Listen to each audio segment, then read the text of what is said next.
주님의 크신 사랑과 은혜가 오늘 또 예배하는 모든 예배자의 심령 속에 삶 가운데 함께 하시기를 주님의 이름으로 축원을 드립니다. 우리 옆에 분에게 잠시 인사 나누겠습니다. 우리 강건하게 지내시길 바랍니다. 우리 그렇게 한번 인사하겠습니다. 강건하게 지내시길 바랍니다. 강건하시기를 바랍니다.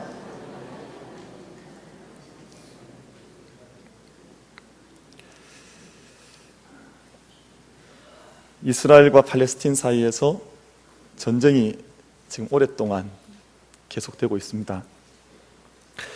저희가 비록 멀리 떨어져 있는 땅의 전쟁이긴 하나 저희가 기도해서 이 땅을 평화가 임하는 땅으로 하나님 만져주실 수 있도록 기도해야 될 줄 아는데, 지난 9일에 이스라엘 텔아비브라고 하는 그 도시의 한 동물원에 로켓포가 떨어진다고 하는 경보 사이렌이 울렸습니다.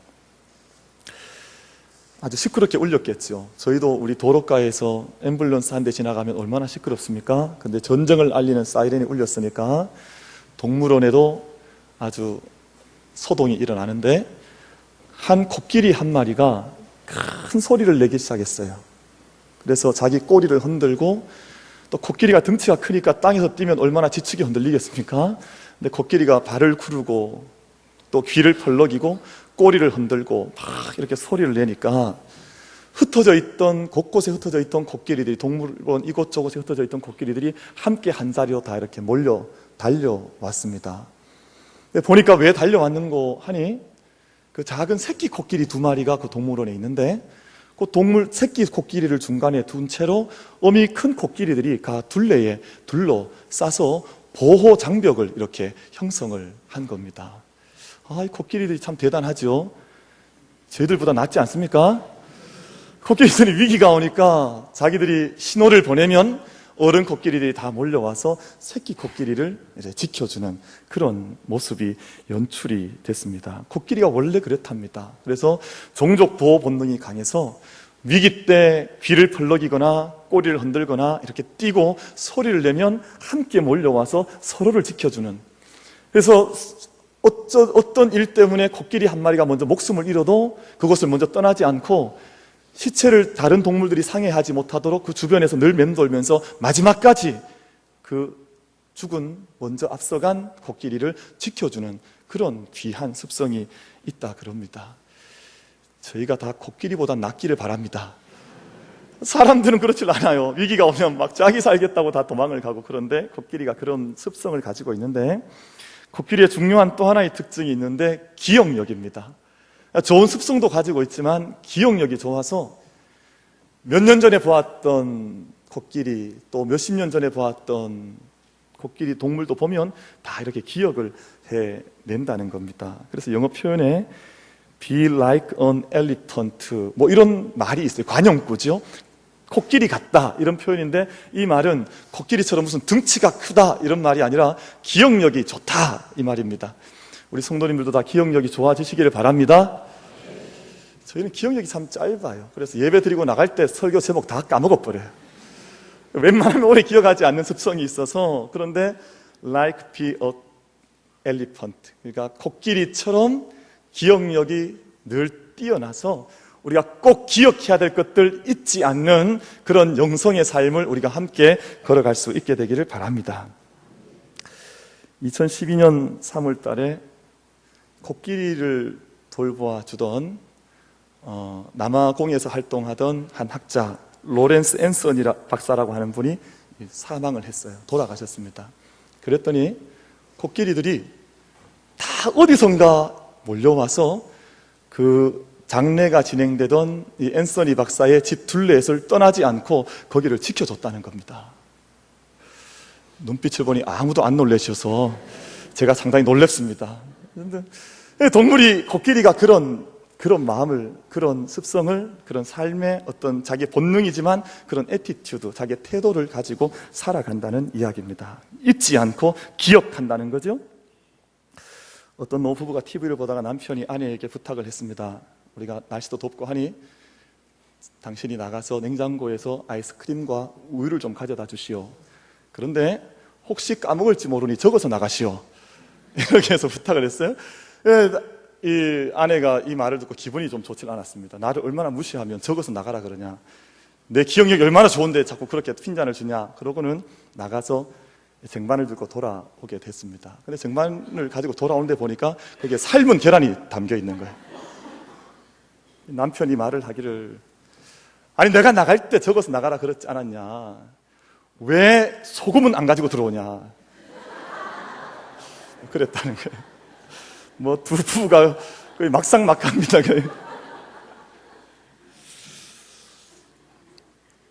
오늘 본문 신명기 말씀 저희가 읽었습니다만, 하나님께서 약속의 땅을 목전에 둔 이스라엘 백성들에게 그 지도자 모세를 통해서 하나님의 권고의 말씀, 이제 이 모압 땅을 지나면 이제 약속의 땅 가나안으로 들어갑니다. 그런데 그 가나안 땅에 들어가기 전에 마지막으로 다시 한번 신명기, 이 신자는 다시 거듭 반복하다 그런 뜻이거든요.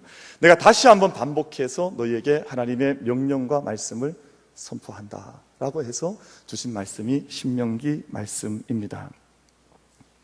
왜 되풀이해서 말씀을 주셨냐 하면, 이스라엘 백성들이 너무너무 모든 것을 잘 잊어버리는 거예요.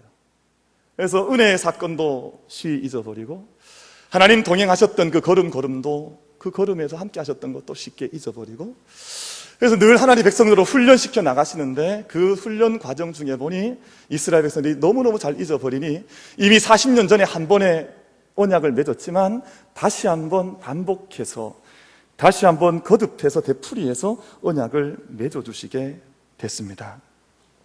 그 말씀이 신명기 내용의 주된 내용을 뼈대를 이루고 있는데, 만약 이 다시 주는 이 하나님의 말씀, 이 언약, 계명, 이 말씀을 너희가 잘 기억하고 지키면 너희가 말로 다 할 수 없는 하나님의 은총과 복을 얻을 것이요, 그 복이 기록된 책이 바로 신명기라고 하는 성경입니다. 그래서 제가 어릴 때부터 아주 좋아했다기보다는 어른들에 의해서 수없이 들었던 말씀이 있어요. 기도하실 때도 이 말씀 가지고 기도하셔서 제가 늘 귀에 정말 이렇게 인이 박히도록 들었던 말씀이 바로 신명기 28장 서두 부분에 나오는 복에 대한 약속이에요. 권사님들 기도하시면 이거 붙들고 기도하셔서 제가 마음에 잘 놓치지를 않고 있습니다. 우리 한번 신명기 28장 2절에서 6절 말씀까지, 저는 정말 이런 복이 임하기를 바라요. 정말 이런 복을 지금도 구하고 있는데요, 우리 이 말씀 한번 같이 읽어보도록 하겠습니다. 28장 2절에서 6절 말씀까지입니다. 우리 한번 같이 봉독하겠습니다. 시작. 내가 내 하나님 여호와의 말씀을 청종하면 이 모든 복이 내게 임하며 내게 이르리니, 성읍에서도 복을 받고 들에서도 복을 받을 것이며, 내 몸의 자녀와 내 토지의 소산과 내 짐승의 새끼와 소와 양의 새끼가 복을 받을 것이며, 내 강주리와 떡반죽 그릇이 복을 받을 것이며, 내가 들어와도 복을 받고 나가도 복을 받을 것이니라. 아멘. 여러분, 이 말씀의 복이 여러분의 복이 될 수 있게 되기를 바랍니다. 사람들이 복을 아무리 구하고 또 쫓아다녀도 복이 목적이 되었을 때는 이런 복을 받을 수 없는데, 하나님 말씀을 기억해서 하나님을 경외하는 삶을 살면 우리의 삶, 우리 중심의 복뿐만 아니라 우리의 자녀들까지도, 또 우리가 살아가는 성읍뿐만 아니라 성밖까지도, 그리고 우리가 심지어는 우리가 오늘 말씀 아주 재밌는 말씀이죠. 떡반죽 그릇까지, 모든 그릇 하나까지 거기에 복이 담겨진다 그렇게 표현하신 것이 아니라 그것도 복이 있으리라 그렇게 말씀을 하셨습니다. 여러분, 이 말씀을 온전히 기억해서 우리가 말씀 위에 함께 서는 그 영적인 은혜들이 우리에게 견고하게 이루어질 수 있게 되기를 바랍니다. 아내 생일을 잊어버리면 건망증이라 그럽니다. 근데 아내 얼굴을 잊어버리면 이건 치매라 그러더라고요. 얼굴이 기억이 안 난다. 그럼 지금 다 배우자 기억나시죠? 지금 좀 설교 때 말씀드리긴 좀 그렇습니다만, 볼일을 보고 나서 지퍼를 안 올리면 이거는 건망증이래요. 근데 지퍼를 안 내린 채 하면 이건 이제 치매라는 겁니다. 그럼 심해질수록 자꾸 걱정이 되면 이건 가능성이 있습니다. 이건 건망증입니다. 심해지는데 걱정이 된다. 내가 나아야 하는데 이 건망증입니다. 그런데 심해지면 심해질수록 자꾸 더 편안해지고 걱정이 없어지면 이건 치매예요. 여러분, 근데 제가 목회를 하고 성도님들 만나면 걱정하는 분들이 있습니다. 제가 예배 생활을 잘 못해서 걱정입니다. 기도의 자리로 나아가고 싶은데 자꾸 기도하려고 하면 일이 생기고 또 여러 가지 있어서 기도를 못하겠습니다. 걱정입니다. 저는 그런 분은 걱정을 하지 않습니다. 자신이 예배의 자리, 말씀의 자리, 기도의 자리에 나아오지 못해서 걱정이 있다, 내가 하나님의 사명 앞에 내가 내 인생으로 응답하지 못하는 것 같다, 그러면 걱정이 없습니다. 이것은 얼마든지 하나님 앞에서 새로움을 입을 수 있는 충분한 가능성과 지금도 믿음의 불꽃 씨앗이 꺼뜨려지지 않아서 심지가 불타오르고 있다, 그 이야기입니다. 그런데 정말 문제는 치매와 같은, 내가 하나님의 말씀 위에 서 있지 않으면서도 그 사명이 내 마음과 영혼이 응답하지 않으면서도 내가 하나님 앞에 두려움과 그리고 하나님을 경외하는 마음이 없으면서도 아무런 생각이 없다, 이건 정말 위험한 것이지요.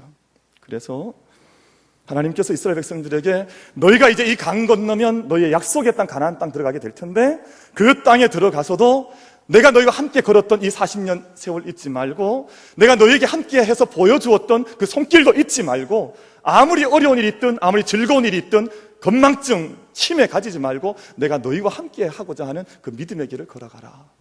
그렇게 하나님께서 이스라엘 백성들에게 모세를 통해서 모압 평지에서 메시지를 전하고 계신 것입니다. 그러면 하나님께서 무엇을 기억하라고 말씀하셨는가? 세 가지 말씀을 나누고자 합니다. 첫 번째로, 지난 40년 동안 광야의 길을 걷게 하신 것을 기억하라. 여러분, 제가 알기로는 지금도 광야의 길을 걷고 있는 성도님들도 계십니다. 정말 행복한 것은 사실은 40년 광야 생활 다 끝내고 약속의 땅으로 들어가면 좋겠는데, 제가 목회를 하고 교회 안에서 많은 성도님들 만나 뵈면 지금도 광야의 세월 가운데 있어서 이것을 어떻게 이겨나갈까 걱정하고 또 붙들고 눈물 가운데 있는 성도님들도 있습니다. 그러나 우리가 광야 가운데 있던 광야의 세월을 다 지났든지 간에 하나님께서 지난 모든 세월 동안도 함께 하시고 앞으로 함께 하실 것을 믿음으로 고백하면서 우리의 영적인 기억력, 영적인 메모리, 살아있는 기억력으로 주님 앞에 함께 응답하고 설 수 있는 이 자리가 될 수 있게 되기를 바랍니다.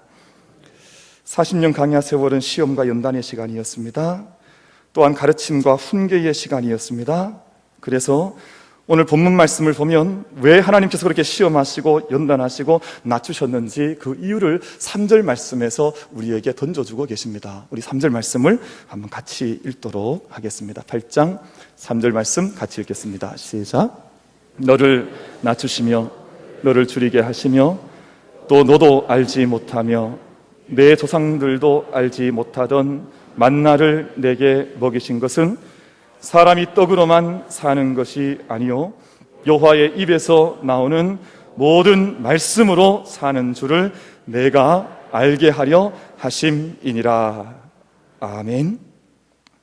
떡이 필요 없다고 말씀하신 것이 아니라 떡이 필요한데 떡으로만 사는 것이 아니요 하나님의 입에서 나오는 말씀으로 사는 것이 중요하다.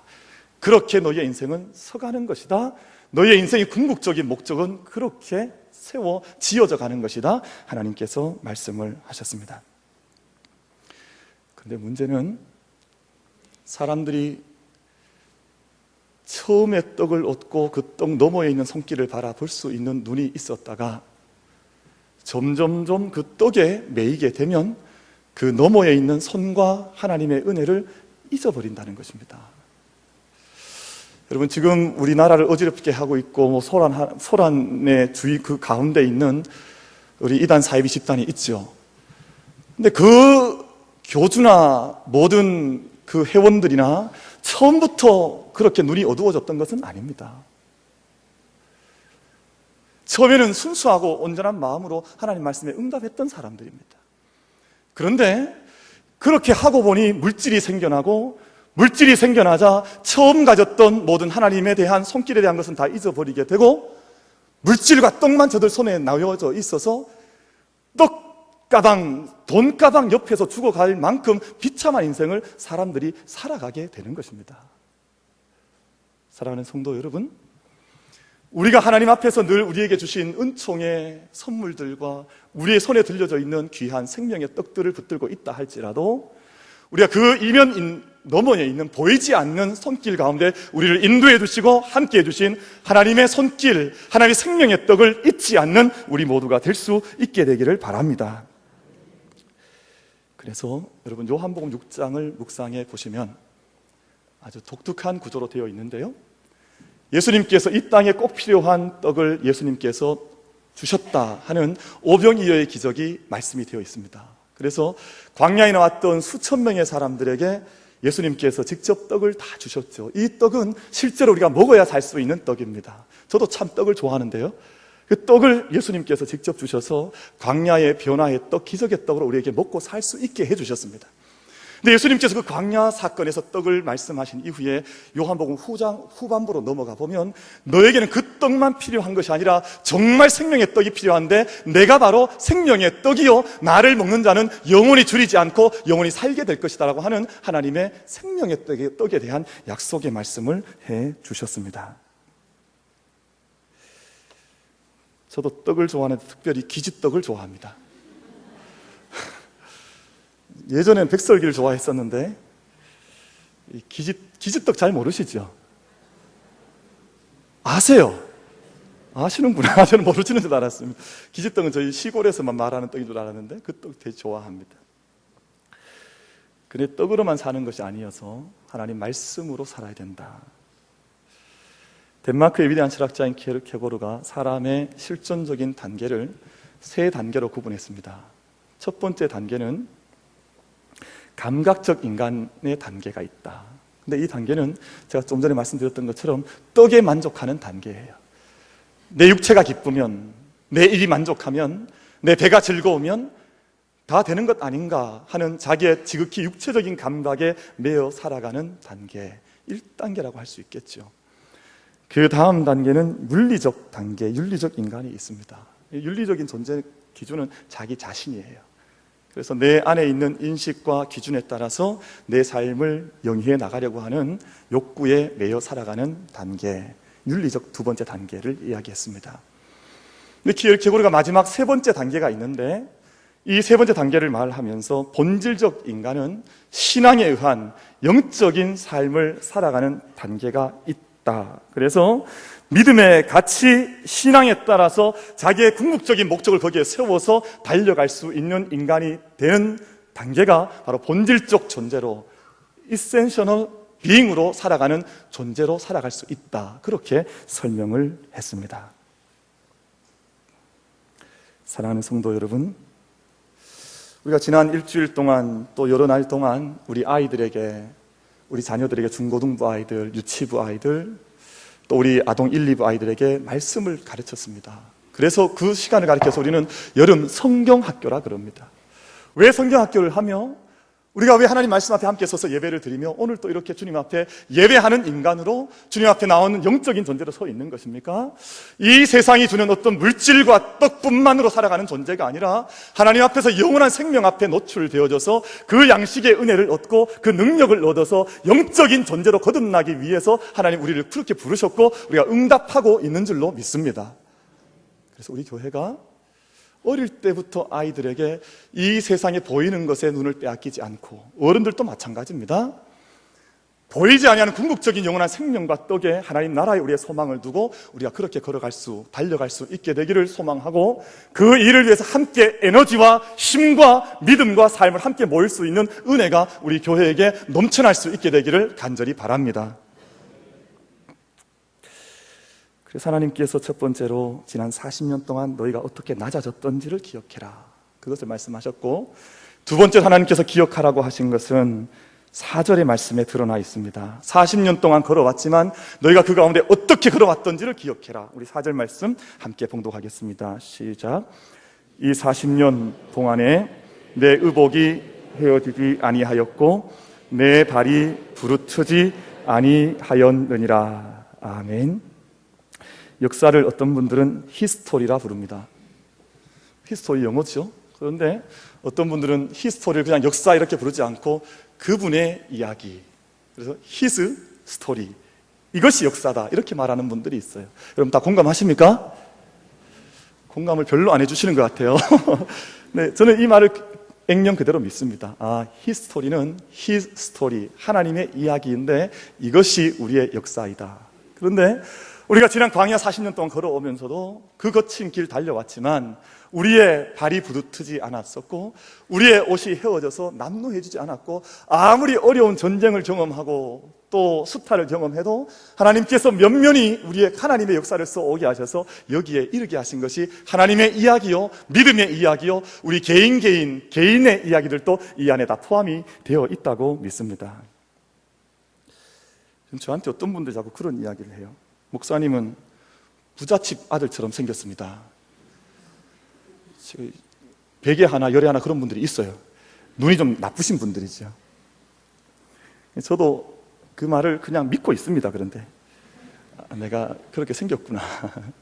그런데 제가 제 인생의 프라이빗 히스토리죠, 이 개인사를 돌아보면 그렇게 넘치게 부유하게 살지는 않았습니다.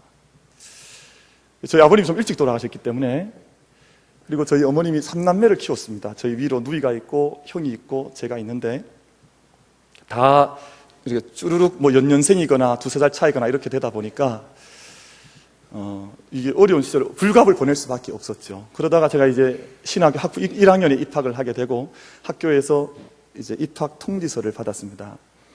근데 통지서 받고 나서 이제 신학교는 가야 되겠고, 그래서 제가 저희 어머니를 찾아갔어요.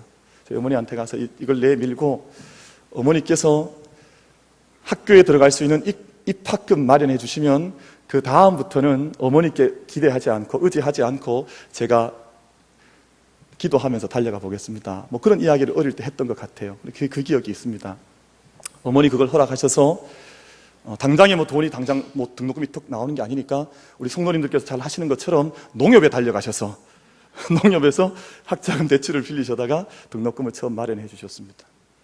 그렇게 등록금을 처음 마련한 이후에 학부를 지내고 신학대학원을 졸업을 하고 다시 또 대학원을 마치고 다시 대학원을 마치고 다시 대학원을 마치는 동안 어머니와 약속이 그대로 하나님 은혜 가운데서 잘 지켜졌습니다. 남의 아들 공부하니까 아무도 감동을 안 하시잖아요. 내 아들 공부했으면 감동을 하실 텐데 그렇게 하나님 앞에서 은혜 가운데 달려왔습니다. 그런데 물론 제가 때때로는 열심히 공부해서 장학금을 받은 때도 있었고 또 아무도 안 놀라시잖아요.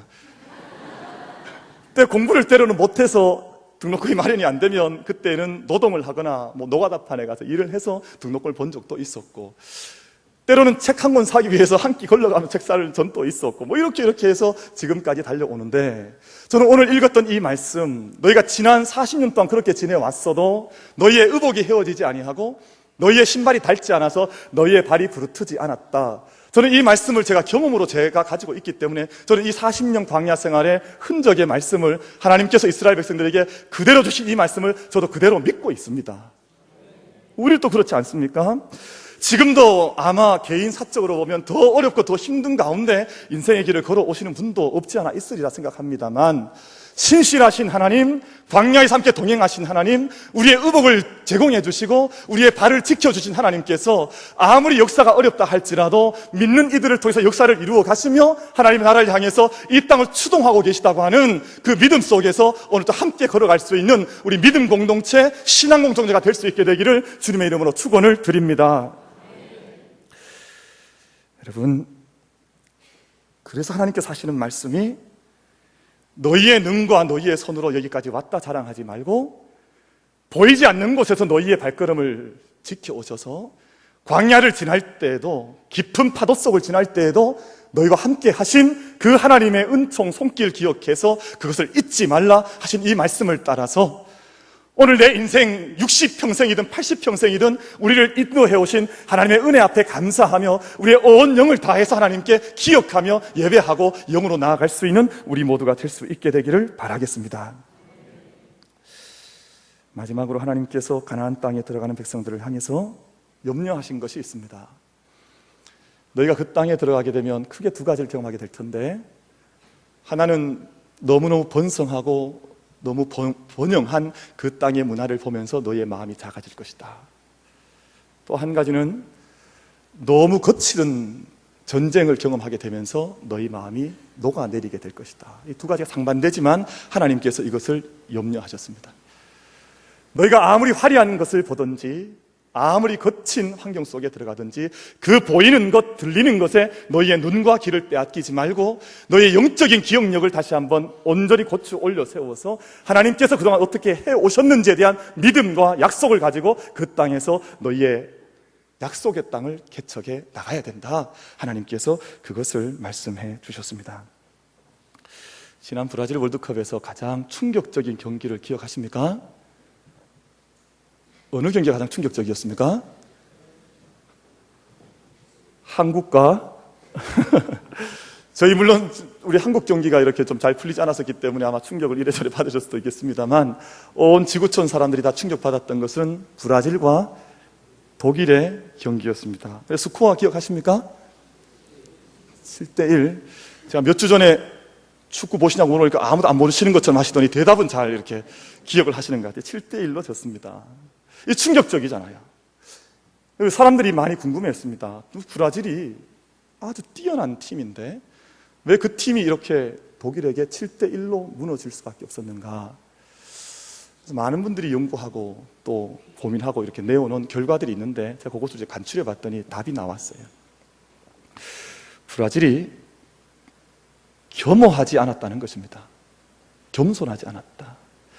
자기들 땅에서 개최국이 되어서 이제 축제를 벌이다 보니 이제 경기만 하면 당연히 우승을 할 줄 알았다, 그 말입니다. 백성들도 그 국민들도 이미 축제판에 들어가서 이미 우리 팀이 이겼다라고 하는 생각 속에서 마음을 풀어버렸고, 또 선수들도 마찬가지로 자기들이 다 이긴 것처럼 그렇게 경기에 임하다 보니 이 경기에 질 수밖에 없었다, 그렇게 분석을 합니다. 성공 이유가 중요합니다. 저희 교회로 치면 건축 다음 포스트 건축이 중요하다, 그 말입니다. 우리 눈에 보이는 귀한 일들을 우리가 마치고 나면 우리의 마음을 풀어놓기가 쉽습니다. 이제 이 땅 모압 땅만 지나고 나면 가나안 땅에 들어가게 되는데 이제 약속이 다 이루어졌다고 생각을 해요. 그 땅에 아직도 감당해야 할 수많은 일들이 산적해 있어서 하나님의 역사를 함께 이루어 가야 함에도 불구하고 그 시간만 지나고 나면 모든 것이 자연스럽게 다 되는 것처럼 마음을 풀어버리고 나면 그 땅에서 기억하지 못하게 되면 영적인 승리의 걸음을 걸어갈 수 없다, 그 말입니다. 믿음의 삶도 그러하고 가정의 경영도 그러하고 교회도 그러하고 민족도 그러합니다. 그러면 하나님을 기억하며 살아가는 것은, 하나님을 기억하며 사랑하는 것은 어디에서부터 시작이 되겠습니까? 아주 근본에서부터, 아주 보이지 않는 곳에서부터 그 일은 시작이 되어야 됩니다. 그래서 기도와 예배로부터 하나님을 기억하며 사랑하는 것이 시작이 되어야 됩니다. 그리고 기도와 예배를 통해서 하나님 앞에 우리가 온 심령을, 온 힘을 다 들여서 땀이 온 몸을 적실 만큼 하나님 앞에서 영적인 삶을 내어드리고 나면 그 삶이 삶의 실천의 장으로, 우리가 학원이면 학원으로, 또 가정이면 가정으로 우리의 삶의 일자리 한가운데로 나아가서 하나님을 사랑하고 섬기는 것들이 그 삶의 현장 가운데서 표출이 되어지는 것이 진정한 하나님에 대한 기억을 가지고 살아가는 사람들이다, 그렇게 말씀을 하는 것입니다. 6절 말씀 한번 같이 한번 봉독해보면 좋겠습니다. 한번 같이 읽겠습니다. 시작. 내 하나님 여호와의 명령을 지켜 그의 길을 따라가며 그를 경외할지니라. 아멘. 여러분, 이 말씀 그대로 여호와의 명령을 지켜 그 도를 행하며 영적인 옥토로 날마다 세워져 가는 우리 만민교회가 될 수 있게 되기를 바랍니다. 우리 7절 말씀 한번 연이어서 봉독해 보겠습니다. 시작. 내 하나님 여호와께서 너를 아름다운 땅에 이르게 하시나니 그곳은 골짜기든지 산지든지 시내와 분천과 샘이 흐르고. 아멘. 아름다운 땅 근본에서부터 이루어져야 하는 한 가지 현상과 사건이 있는데 바로 그 땅에 분천과 샘물과 물이 흘러가는 땅이어야 한다. 그렇게 말씀을 하고 있습니다. 어제 오후에 여름성령학교 둘째 날이 시작이 되었는데요, 제가 오후에 마당에 나가봤더니 교회 마당에 물통이 3개가, 지난번에 하나가 있더니 어제는 또 2개가 더 늘어나서 3개가 그냥 쫙 있는데 물이 가득가득 차 있더라고요. 제가 그 말씀, 그 모습 보고 제가 또 오늘 선포해야 될 말씀 묵상하다가, 우리 교회는 확실히 물이 많은 교회구나. 마당에 물이 막 흘러가고, 그리고 나중에 치우고 나서도 마당에 물이 얼마나 이렇게 가득한지, 물이 가득한, 정말 우리가 이 재단을 섬겨 나가면서 이 재단을 통해서 사랑하는 성도 여러분, 말씀의 샘물이 흘러가고 사랑의 강물이 흘러가고 진리의 구원하는 강물이 흘러가는 그런 파도가 일어나 이 땅을 덮게 하는 역사들을 우리의 믿음에, 우리의 살아가는 세대 동안 우리의 눈으로 확인하고 그 은혜의 걸음 속에 함께 참여할 수 있는 역사들이, 그런 추동력들이 우리 재단 안에 넘쳐날 수 있게 되기를 바랍니다. 그래서 우리 8절과 9절 말씀 연이어서 한번 더 읽겠습니다. 시작. 밀과 보리의 소산지요, 포도와 무화과와 석류와 감람나무와 꿀의 소산지라. 내가 먹을 것에 모자람이 없고 내게 아무 부족함이 없는 땅이며 그 땅의 돌은 철이요 산에서는 동을 갤 것이라. 아멘. 무슨 말입니까? 정말 세상을 풍요하게 하고 정말 세상을 살릴 수 있는 값진 열매들이 그 땅에서 일어나게 될 것이다. 온갖 열매들이 드러나는 그 땅이 될 것이다 말씀을 하고 있습니다. 저는 교회가 심장이 돼야 된다고 생각합니다. 그래서 이 땅 가운데 여러분, 심장이 멈추면 사람이 죽는 것 아닙니까? 교회가 기도가 멈추게 되고 거룩한 영적인 예배가 멈추게 되면 우리의 심장이 멈추는 것 같아서 세상이 온전히 서갈 수가 없습니다. 이 재단이 샘물이 솟아나고 온갖 아름다운 결실들이 드러나고, 그리고 우리들 가운데 있는 영적인 심장이 펄떡펄떡, 심장이 그렇게 박동을 해서 이 땅을 살릴 수 있는 그러한 역사들이 이 재단을 통해서 일어날 수 있게 되기를 바랍니다. 그런데 우리는 늘 하나님의 은혜와 손길과 그 역사를, 하나님의 나라를 잊을 수 있는 위험 속에서 살아가고 있습니다. 예배를 드리면서도 하나님의 은혜를 잊을 수도 있고, 말씀을 읽으면서도 말씀에 매여 있지 않을 수밖에 없는 그런 연약한 존재들이 바로 우리들입니다. 그러므로 하나님께서 신명기 말씀을 주실 때에는 너희 마음과 뜻에 말씀을 두어라. 그 말씀이 멀리 있지 않으니 너희 마음과 말씀 속에, 입 속에 말씀을 가지고 오고, 그리고 손목에 말씀을 메고 미간에 붙이고 자녀들이 가르치고 길을 갈 때에도 누워 있을 때에도 일어날 때에도 말씀과 함께 하라고 했습니다. 사랑하는 성도 여러분, 오늘 우리가 하나님 앞에서 말씀과 하나님을 기억하라고 하는 말씀의 명을 받았습니다. 이제는 우리가 이 땅 가운데 살아가는 동안 망각하는 그러한 인격으로, 망각하는 존재로 살아가지 아니하고 기도의 자리와 예배의 자리와 모든 삶의 자리에 하나님의 손길이 앞서가고 계시고 또한 역사하고 계시다고 하는 그 믿음의 눈을 온전히 열어서 우리가 응답하며 달려갈 수 있는 만민의 모든 복된 권속들 될 수 있게 되기를 주님의 이름으로 축원을 드리겠습니다.